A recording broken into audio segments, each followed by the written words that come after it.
What's going on, Jerome's? Now, before we get into the content of the video, the answer is no. But also, people are going to get so mad. It's like, of course not, come on. Because people always comment before they're done watching the video.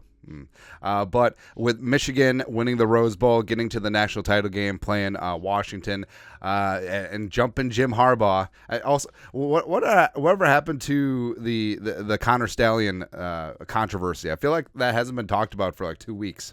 It's crazy, man. It was the biggest story in the world for a hot second, like a month ago, and then it just sort of went away. But Harbaugh, Michigan. It's clear that they're headed towards a divorce, and it's pretty clear that Harbaugh is headed back to the National Football League. And with the Vikings, not a great second season on the head coach Kevin O'Connell. Now, yes, injuries, major factor. But, I mean, coaches get fired after 2 years all the time. I'm not saying, I'm just saying. And got to reopen up the question. So the Vikings, again, you almost forget how wild things were 2 years ago when the Vikings were replacing Mike Zimmer. And it basically came down to Kevin O'Connell or Jim Harbaugh, and Harbaugh flying in on the private jet into Minneapolis thinking that this was a coronation. I'm here, baby. But it turned out to be just a job interview. And for whatever reason, which we'll get into, the deal didn't get done, and the Vikings went with Kevin O'Connell. But now, I mean, maybe? No. No. But, of course, Jim Harbaugh having a great track record in the National Football League with the San Francisco 49ers. He certainly can't sneeze at his success. 4 seasons in the league, 3 straight double-digit win seasons, as well as Super Bowl appearances, and also went to the NFC Championship game the other 2 successful years. So it's pretty great. And also at Michigan, finally beat Ohio State. Finally getting that stuff done, and has a chance to bring Michigan its first national title since Lloyd Carr was a 96 with Brian Greasy and stuff.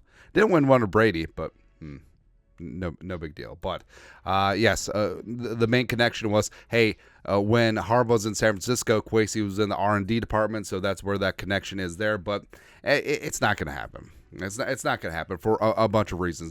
Number one, it's year 2 of the Kwesi Kevin O'Connell reboot, and even though there's been some tough moments this year, you can chalk it up to injuries, you can chalk it up to growing pains, but I do think that ownership will give those two the latitude to see this through, and I do think that Kwesi and Kevin O'Connell are a package deal. I think they are trying to rebuild the culture. I think that they're in lockstep, but it would have to be a spot where I don't think that the Wilfs would wash everyone out. I think it would have to be Kwesi just completely turncoating on O'Connell and then bringing in Harbaugh. I don't see that happening.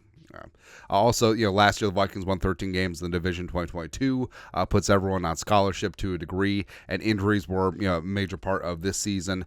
Plus, the deal got nixed last time for whatever reason. Whether it was Harbaugh overstepping and thinking that it was a coronation versus an interview, or you've seen theories out there, nothing substantiated. But people saying that certain executives or certain minority owners, certain whoever, basically just like no. Now, Again, I'm the conspiracy theory guy, but I think it's kind of dangerous throwing specific executives under the bus, considering that no one really knows. But either way, it didn't work out. Harbaugh was passed over. And then remember Harbaugh says 2 years ago, he's like, I'm never leaving Michigan. And now he's leaving Michigan. He's pulling the Pete Carroll. He's getting out of Dodge before the posse shows up, because Michigan's going to get hammered with sanctions, man. Like, the funniest thing could happen, Michigan wins the national title against Washington, and then the next day the NCAA is like, no.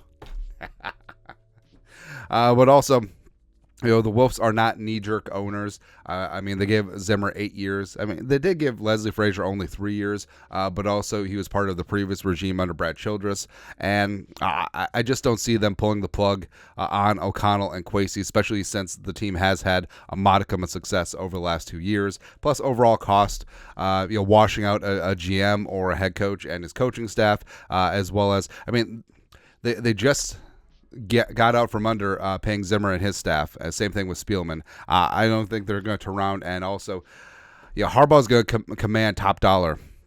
Ben Johnson said that he wants $15 million per year. Like, what's Harbaugh worth then? 20?